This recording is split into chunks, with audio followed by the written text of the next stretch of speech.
Hello friends, आप देख रहे हैं आपका चैनल शेयर बाजार विद आयुष। और दोस्तों, बात करेंगे इस वीडियो के अंदर सुज़लॉन एनर्जी के बारे में।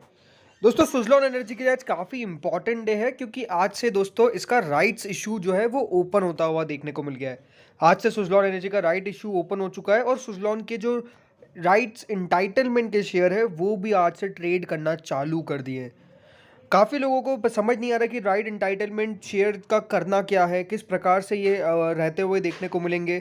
और अभी भी, क्योंकि याद रखिएगा, रिकॉर्ड डेट, एक्स डेट सब कुछ निकल चुकी है और अभी भी स्टॉक आपको देखने को मिलेगा 35% डिस्काउंट करंट प्राइस से। अगर आप स्टॉक को देखेंगे और राइट एंटाइटलमेंट जिस प्रकार से कंपनी लाती हुई देखने को मिली, और राइट्स इशू का जो प्राइस है 5 रुपये का, जिसमें 3 रुपये का प्रीमियम भी इंक्लूडेड है, उसके बावजूद भी आप स्टॉक को देखेंगे जो कंपनी ऑफर कर रही है और जो करंट प्राइस है वहाँ पर एक अच्छा डिस्काउंट है। तो करना क्या चाहिए और अप्लाई कैसे करना है, तो सारे आपके क्वेश्चंस का इस वीडियो में आंसर देने की कोशिश करूंगा। तो काफ़ी इंपॉर्टेंट वीडियो होने वाला है, तो पूरा देखिएगा।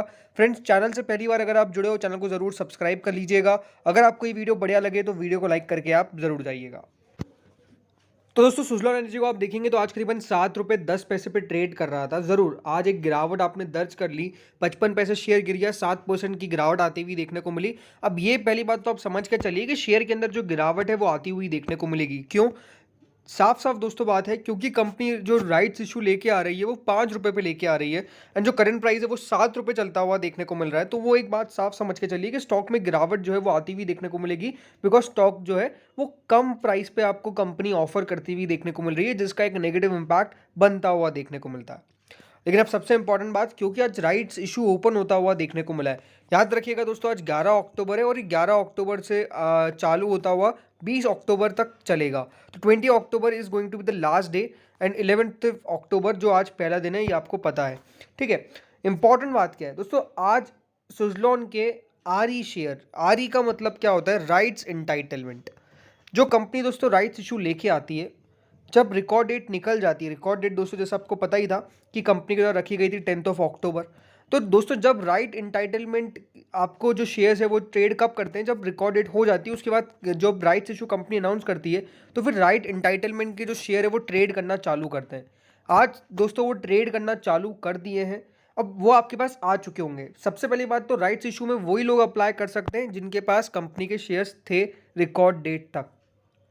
अगर आपके पास शेयर नहीं है तो आप सुज़लॉन एनर्जी के राइट्स इशू में पार्टिसिपेशन नहीं कर सकते। Only the existing share holders, ये बात इंपॉर्टेंट है। अगर आप कंपनी के एग्जिस्टिंग शेयर होल्डर है तभी आप यहाँ पर सुज़लॉन एनर्जी के राइट्स इशू में अप्लाई कर सकते हैं, अदरवाइज आप अप्लाई नहीं कर सकते। अब जिन लोगों के पास भी शेयर्स होंगे उनके डेफिनेटली राइट्स इशू के जो शेयर्स है वो आपके पास आ चुके होंगे डीमैट के अंदर। जो आरी शेयर्स है वो आपके डीमैट में शो कर रहे होंगे और काफ़ी लोग चिंतित भी होंगे कि क्या हो रहा है ये। तो लॉस में भी दिखा रहा है, प्रॉफिट में भी दिखा रहा है, मतलब क्या हो रहा है ये। तो सबसे पहली बात तो ये आप समझ लीजिए कि जो राइट इंटाइटलमेंट के शेयर है वो सिर्फ 14 अक्टूबर तक ही दोस्तों ट्रेड करेंगे। 14 अक्टूबर के बाद वो कुछ नहीं रहेंगे, ये बात आप इंपॉर्टेंटली समझ लीजिए। अब अगर आपको राइट्स इशू में अप्लाई करना है तो सबसे पहले करना कैसे वो आप समझ लीजिए, फिर बाद में आगे बात करेंगे। तो दोस्तों, सुज़लॉन एनर्जी की राइट्स इशू के लिए आपको अगर अप्लाई करना है तो आपको कंपनी के रजिस्ट्रार वेबसाइट पे जाना पड़ेगा। और जो दोस्तों कंपनी की रजिस्ट्रार वेबसाइट है वो है के फिनटेक टेक्नोलॉजीज। दोस्तों, के फिनटेक पे आपको जाना है, करना कुछ नहीं है। यहाँ पे जो प्रोसेस है वो सिंपली बताता रहेगा।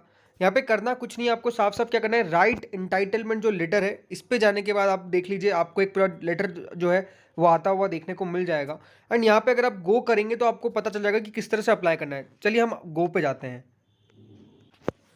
तो दोस्तों, जैसे आप गो पे जाएंगे, आप फर्स्ट जो राइट एंटाइटलमेंट लेटर है उस पर गो पे जाइएगा तो ये पूरा ये खुल जाएगा। इसमें आपको बता दिया जाएगा कि किस किस प्रकार से राइट इशू जो है कंपनी लाती हुई देखने को मिली है। आपको पूरा चाहे तो पढ़ सकते हैं, एंड यहाँ पे जो सारी डिटेल्स है वो पता चल जाएगी। ओके। अब दोस्तों करना कुछ नहीं, आपको सबसे नीचे चल जाना है और नीचे में दोस्तों ये दिखेगा और यहाँ पे लिखा होगा, I certify that I am authorise to access this site. अब जैसे दोस्तों इस पर क्लिक करेंगे, आपसे पूछेगा कि आपको कंफर्म करना है या नहीं करना है, तो यहाँ पे आप कंफर्म पे क्लिक कर दीजिए। अब कंफर्म पे दोस्तों क्लिक करने के बाद साफ बात है कि यहाँ पर पूछेगा कि आप कहाँ के इन्वेस्टर्स हैं, इंडिया के इन्वेस्टर है या आउटसाइड ऑफ द इंडिया।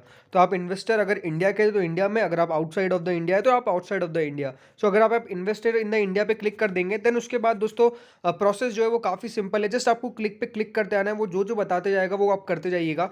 फिर ये एक बार डाउनलोड होएगा लेटर ऑफ एंटाइटलमेंट, उसके बाद उस पे क्लिक करना है आपको, डाउनलोड ऑफ द एंटाइटलमेंट पे, और फिर सिलेक्ट कर देना है। अब आपके पास किस में डीमार्ट है, फिजिकल है तो फिजिकल, एनएसडीएल है तो एनएसडीएल, सीडीएसएल तो सीडीएसएल। फिजिकल तो आजकल होता नहीं है, एनएसडीएल है फिर सीडीएसएल, वो आप जाके अपने डीमार्ट अकाउंट में चेक कर सकते हैं। अगर आप सीडीएसएल पे क्लिक करेंगे तो फिर आपको कुछ करना नहीं है। जैसे आप सीडीएसएल पे लेट से हम क्लिक कर देते हैं दोस्तों, सीडीएसएल पे क्लिक करने के बाद सबमिट पे क्लिक करिएगा। अब सबमिट पे क्लिक करने के बाद साइट अगर आप देखेंगे एक बार लोड हो जाएगी। उसके बाद कुछ करना नहीं है आपको, आपके डीमार्ट अकाउंट का जो नंबर है 16 डिजिट्स का होता है, वो आपको दोस्तों सीडीएसएल की क्लाइंट आईडी कहते हैं, ठीक है, वो डीमार्ट अकाउंट को ही।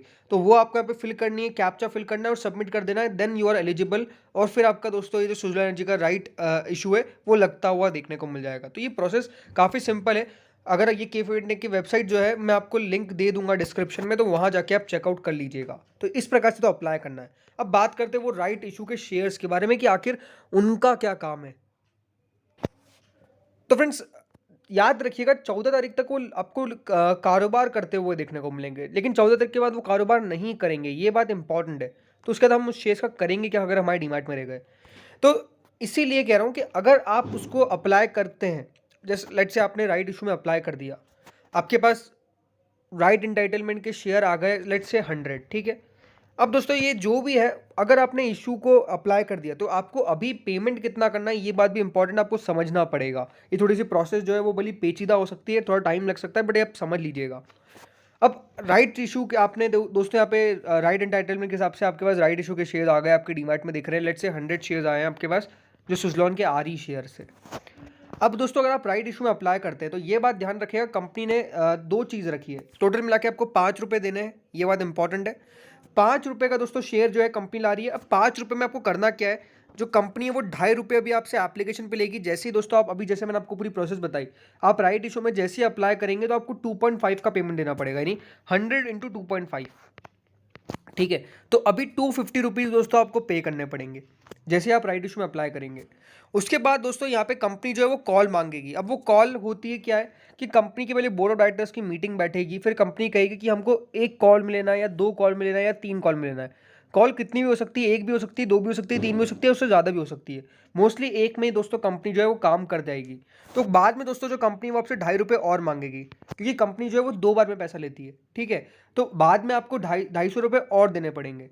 अब यहाँ पर मुझे तो अप्लाई नहीं करना है राइट इशू के अंदर, क्योंकि कंपनी ने कोई इन्फोर्सेबिलिटी नहीं रखी है। अगर आपको अप्लाई करना है तो करिए, नहीं करना तो मत करिए। लेकिन उसके बाद आपको शेयर्स जो है राइट इशू के वो बेचने पड़ेंगे। अगर आप नहीं बेच पाते हैं तो फिर दोस्तों उनकी वैल्यू जीरो हो जाएगी, ये बात भी इंपॉर्टेंट है।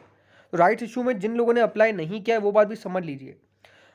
अब क्या हो सकता है कि मेरे पास तो यहाँ पर 100 शेयर आए, मुझे तो सिर्फ 50 राइट इशू के शेयर्स के लिए अप्लाई करना है। तो आप चाहे तो आपके 50 भी शेयर्स बेच सकते हैं। अगर आपको बेचने हैं तो 40 भी बेच सकते हैं, ये राइट इशू वाले ये बिक रहे हैं, इसमें ट्रेडिंग हो रही है। पर वो सब आपको 14 से पहले पहले करना है। राइट इशू में तो आप अप्लाई कर सकते हैं उसके बाद भी 20 तारीख तक, लेकिन उससे पहले पहले सब कुछ काम कर लीजिएगा। क्या क्या यहाँ पे अप्लाई करना चाहिए, या एक और क्वेश्चन बड़ा निकल के आता है, तो यही है कि अभी भी देखिए स्टॉक तो आपको ऊपर ही ट्रेड करता हुआ देखने को मिल रहा है। लेकिन ये इंपॉर्टेंट है कि स्टॉक का प्राइस क्या इधर ही रहेगा, बट चांसेस काफ़ी लो होते हैं। ये बात आपको समझना होगा कि जब भी दोस्तों कंपनी राइट इशू लाती हुई देखने को मिलती है तो वो हमेशा नीचे वाली प्राइस पे लाएगी। और स्टॉक का एक सेंटीमेंट होता है कि अगर कंपनी नीचे वाली प्राइस पे लेके आ रही है तो डेफिनेटली प्राइस तो अपने आप डाउन जाएगा ही जाएगा, और वही हो रहा है। तो यही बात इंपॉर्टेंट है कि इस बात से आपको समझना पड़ेगा, कंपनी जब प्राइस नीचे लेके आ रही है तो सेंटीमेंट भी स्टॉक का नेगेटिव हो जाता है। तो ये बात इंपॉर्टेंट है। बट अगर आपका लॉन्ग टर्म का व्यू है तो डेफिनेटली समझ सकते हैं, बिकॉज जो कंपनी वो 1200 करोड़ का क्या यूटिलाइजेशन करने वाली है, 1000 करोड़ तो आरईसी को देगी जो उन्होंने लोन लिया है, लॉन्ग टर्म लोन। बाकी भी बचेगा कुछ 800 करोड़ रुपये बचेगा समथिंग, वो बाद में पे करेगी कंपनी। बट उसके आगे जो 200 करोड़ बचेंगे उसका क्या यूटिलाइजेशन होता है वो भी बहुत इंपॉर्टेंट है। तो अगर इस प्रकार से यूटिलाइजेशन सही होगा तो स्टॉक बढ़िया कर जाएगा, नहीं हुआ तो दिक्कत है। तो ये बात इंपॉर्टेंट है। होपफुली आपको समझ में आया होगा। अगर नहीं समझ में आया तो आप कमेंट करके बताइए कि आपको कौन सा पार्ट समझ नहीं आया, क्या आप समझते हैं, आपको क्या समझना है, वो इंपॉर्टेंट बात है। तो फ्रेंड्स इस वीडियो में इतना ही था। Thank you friends for watching this video.